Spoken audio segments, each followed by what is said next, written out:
Good evening बच्चों। आज हम आप सभी को पढ़ाएंगे नवजात शिशु। ठीक है बेटा, आज हम आपको पढ़ाएंगे नवजात शिशु। ठीक है, देखिए नवजात जो होता है दो शब्दों से मिलकर बना होता है, जिसमें नौ का अर्थ होता है नया और जात का अर्थ होता है जन्म लेने वाला। ठीक है, जिसमें नौ का अर्थ हमने लिखा है नया और जात का जन्म लेने वाला। ठीक है, इसे हम अंग्रेजी में नियोनेंट भी कहते हैं। ठीक है, नियो का अर्थ होता है न्यू और नेंट का होता है अभी अभी जन्म लेना, यानी जिस बच्चे का अभी अभी जन्म हुआ है उसे हम क्या कहते हैं, नवजात शिशु। ठीक है बेटा, देखो नियोनेंट जो होता है वो ग्रीक भाषा का शब्द है। ठीक है, नियोनेंट क्या है, एक ग्रीक भाषा का शब्द है, जिसमें न्यू का अर्थ अपने जान गया है कि न्यू होता है और नेंट का होता है अभी अभी जन्म लिया, जो जिस बच्चे ने अभी अभी जन्म लिया है उसे हम क्या कहेंगे, नवजात शिशु। ठीक है, जिस बच्चे ने अभी अभी जन्म लिया उसे नवजात शिशु कहते हैं।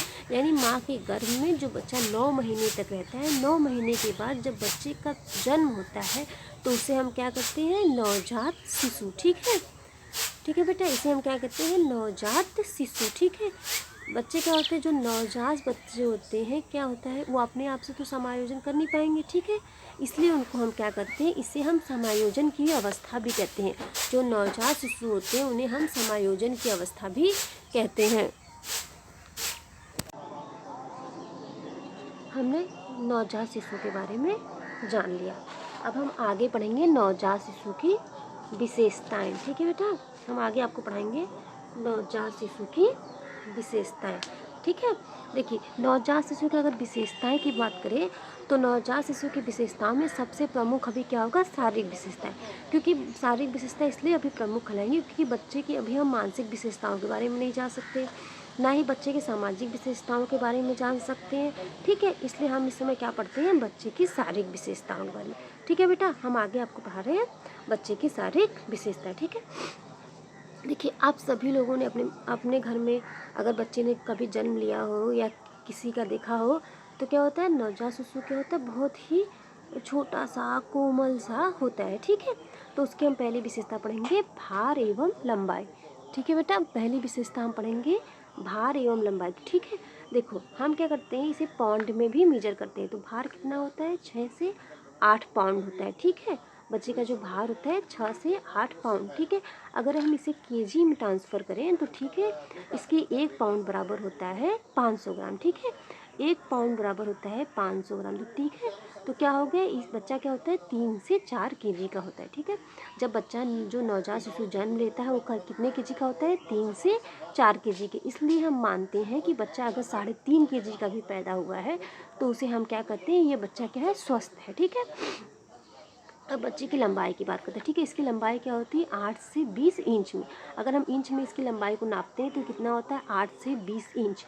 अगर हम सेंटीमीटर की बात करते हैं तो ये 45 से 50 सेंटीमीटर का होता है। ठीक है बेटा, अब हम पढ़ेंगे बच्चे की त्वचा। ठीक है, कि बच्चे की त्वचा कैसी होती है। ठीक है, तो जो नवजात बच्चा भी जन्म लिया उसकी त्वचा कैसी होती है, पतली और सूखी होती है। त्वचा कैसी होती है बेटा, पतली और सूखी होती है। ठीक है, उस बच्चे की त्वचा क्या होती है, अत्यधिक पतली होती है।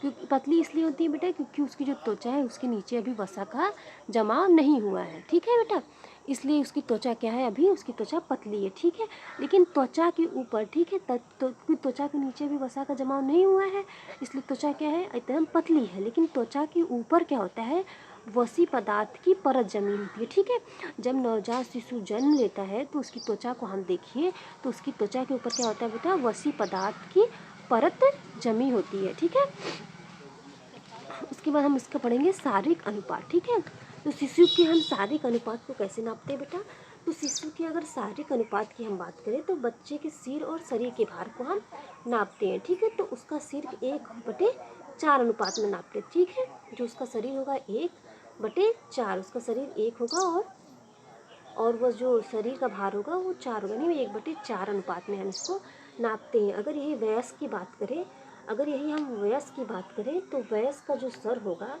अगर हम वयस्क की बात करें बेटा तो वयस्क का होगा 1/7 होता है। ठीक है, इसके जो शरीर जो सिर का होगा उसे 1 रखते हैं और सिर और जो शरीर का अनुपात हम वयस्क रखते हैं 1/7 साथ में रखते हैं, ठीक है, 1:7 रखते हैं, ठीक है।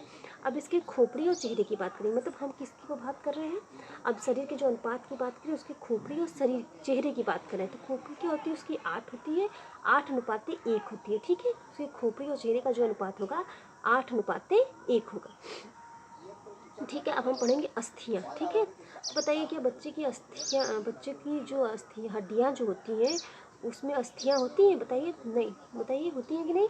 तो जो बच्चे की अस्थियाँ होती हैं वो बहुत ही लचीली होती हैं, क्यों, क्योंकि वो हड्डियों की नहीं बनी होती। बच्चों की जो अस्थियाँ होती हैं वो हड्डियों की बनी नहीं होती, इसलिए वो बहुत कार्टिलेज की बनी होती हैं। किसकी बनी होती है बेटा, कार्टिलेज की। जो बच्चे की अस्थियाँ होती हैं वो कार्टिलेज या इसे हम उपास्थि भी कहते हैं। किस लिए, क्योंकि बच्चों की जो हड्डियाँ, देखिए अब क्या होगा, बच्चे की मांसपेशियाँ, ठीक है, बच्चे की जो मांसपेशियाँ होती हैं वो क्या होती है, अविकसित एवं अक्रियाशील होती है। क्यों, क्योंकि जो नवजात शिशु जन्म लेता है वो क्या होता है, उसे आपने देखा है ना, वो अत्यधिक समय तक सोता है, देखते हैं ना 22-22 घंटे बच्चा सोता है, तो क्या होती है उसकी हड्डियाँ उस समय क्या होती है, अविकसित एवं अक्रियाशील होती है। मतलब बच्चा नवजात शिशु क्या होता है ना, उस समय ना अत्यधिक हाथ पैर हिलाता है, ना ही अत्यधिक क्रिया करता है। क्यों, क्योंकि बच्चे की जो मांसपेशियाँ होती हैं वो अविकसित एवं अक्रियाशील होती है। अब हम क्या पढ़ेंगे, बच्चे की आँखें। देखिए जब बच्चा जन्म लेता है उस समय जो उसकी आँखें होती हैं वो भूरी होती हैं, ठीक है। जब बच्चा जन्म लेता है, जन्म के समय उसकी आँखें क्या होती है, भूरी होती है। जब धीरे धीरे जब 2 सप्ताह हो जाता है तो बच्चा क्या होता है, बच्चे की जो आँखें होती हैं वो अपने रूप, अपने कलर में आ जाती हैं। तो जिस कलर में उसकी आँखें होनी चाहिए वो उस रूप में आ जाती है, ठीक है। 2 सप्ताह बाद ही बच्चा क्या होता है, अपनी आँखों को उधर से, मतलब आँखों को क्या होता है, एक तरफ से दूसरी तरफ घुमाने लगता है, ठीक है। क्या होता है, जैसे आप किसी वस्तु को बच्चे के सामने रखें और वहाँ से हटाएं तो बच्चा एक तरफ से क्या करेगा, अपनी आँखों को घुमा के उस वस्तु को देखने की कोशिश करता है, ठीक है। अब हम इसके बाद शारीरिक स्थिति, देखिए बच्चे की हम शारीरिक स्थिति को मापने के लिए अपगार स्कोर का प्रयोग करते हैं, ठीक है। बच्चे की शारीरिक स्थिति को मापने के लिए क्या करते हैं, हम अपगार स्केल का प्रयोग करते हैं, जिसमें बच्चे